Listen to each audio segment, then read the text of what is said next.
Hello everyone, it's Constance.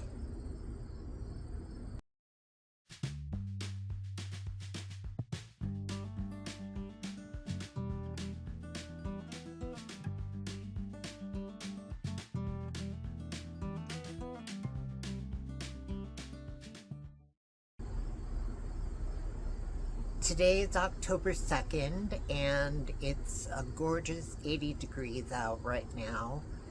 And so I figured I would take advantage of the nice weather while we still have it here in northern Indiana. So yeah, I just wanted to talk about a few things that have been on my mind over the course of the last couple months. As some of you know, my mother passed away a little over 2 months ago, and that's been horribly rough on me, and I've seen my therapist a lot more often than I usually do. I also haven't been sleeping the greatest, so I talked to my psychiatrist about a different sleeping medication, which we're experimenting with. She just upped the dose because it's helping me fall asleep, but it's not helping me to stay asleep.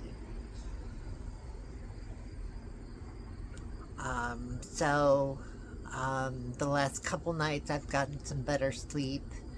It causes me to have very vivid dreams. And such as, like, I'm trying to quit smoking, and it seems like every night my mother is in my dreams. And she was a smoker. So in my dream last night, we were sitting together, having conversations, smoking, and I kind of like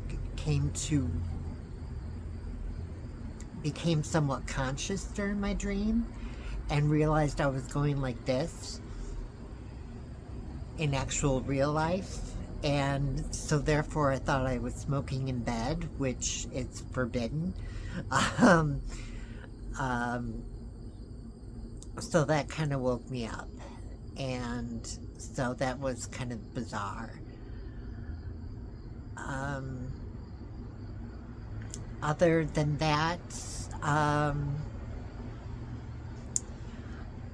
the apartment complex that we live in is nestled right next to another apartment complex. In fact, our apartment is like right next to the entrance of the other apartment complex. So whenever I'm out on the balcony and smoking, I see a lot of familiar faces that pull in and out. Some of them wave to me, some of them just nod or whatever, and some people mind their own business. Well, there's one person who, one time when he pulled in, he flipped me off, which I thought was weird. And then another time he pulled in, he shouted out, "Trans lives don't matter." And then the last time that I saw him pull in, he was like, "Die, tranny, die." So that has been weighing heavily on me because I fear for my safety. I don't know what this person is capable of doing. I've never had any interaction with him other than seeing him pull into his apartment complex. So yeah, that has been troubling me. The other thing that I'm worried about right now is I've got a therapy appointment tomorrow, and when I signed into my chart, it's asked for payments. Now, I'm on Medicaid, so I don't pay out of pocket for my appointments, so I don't know why it was asking for payments. I I resubmitted my insurance information and it's still asking for it. I'm just wondering if my Medicaid was finally pulled, which I got no notice about, or if because of the government shutdown that billing isn't getting processed. Either way, I'm probably going to have to cancel my therapy appointment tomorrow because of that, because I can't afford to pay out of pocket.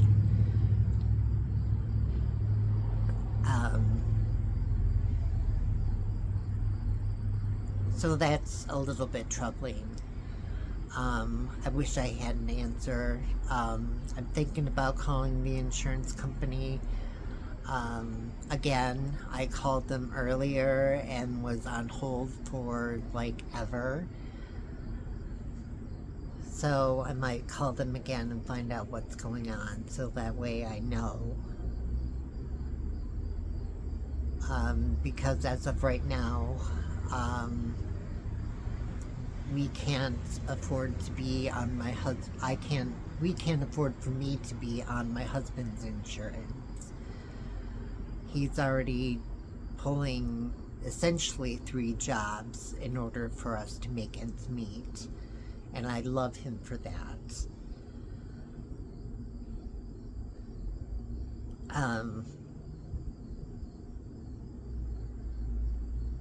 So yeah, so there's a lot going on in my head right now.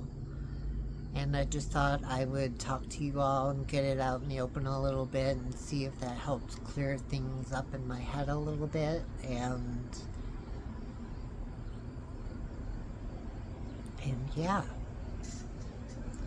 So thank you so much for watching. I certainly do appreciate it. Feel free to leave some comments down below. Don't forget to hit like and subscribe. Also, if you're inclined to help the channel grow, you can do so by following the links in the description, which also includes the Facebook page for my husband's fiber arts business. If you're into like crochet, knitted items and homemade yarn, hit up Derrick's Designs. So thank you once again. Love and light to you all.